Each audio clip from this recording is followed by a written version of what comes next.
Good morning, Sunrisers. I'm Dr. Karen Emerson, owner of Emerson Animal Hospital here in West Point, Mississippi. And today I have with me my associate, Mary Parker, and we have her dog, Stella.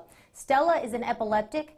Stella actually just had a real seizure on the show this morning, so we're actually going to show you a dog having seizure activity. Stella was actually born blind, and then Mary Parker discovered later on that she had epilepsy. Epilepsy is just like in people. It can affect our dogs too. Sometimes we don't know what causes it, and sometimes we can find out the cause of it. But really what I wanted to show is that you can live with a dog with epilepsy, and these seizures can be prevented, and then we can show you ways to de-stress your dog to try to help them from having seizures. So Mary Parker, you've had Stella since she was born, basically. Right. And she started having seizures how long ago? When she was a year old. She was a year old. So she started having seizures. And tell us kind of like what you do at home for Stella.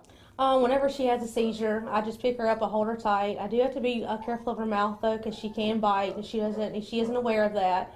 And they can defecate on themselves and urinate on themselves as well. Yeah, and then so you have to be really careful. So if you're at home and you do have a dog having a seizure, you may not want to go and pick it up. You may just want to let it finish its seizure. But if you have your dog on something called phenobarbital, which she gives Stella twice a day, that helps prevent your pet from having seizures. But I actually gave Stella at the end of her seizure something called Diazepam, which is Valium to stop the seizure. We give the Valium rectally while your pet's having the seizure, and then they can go back to normalcy. So this is Stella after the seizure with Mary Parker. She's a lot more relaxed.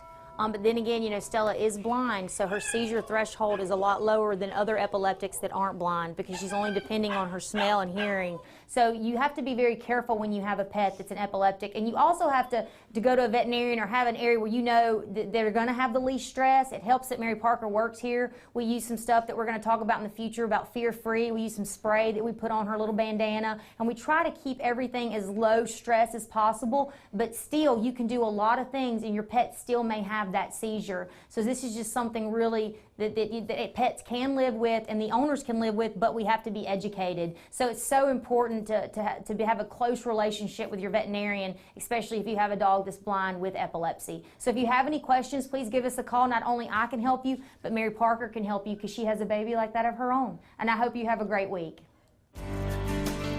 WCBI Animal Health with Dr. Emerson was brought to you by Emerson Animal Hospital in West Point.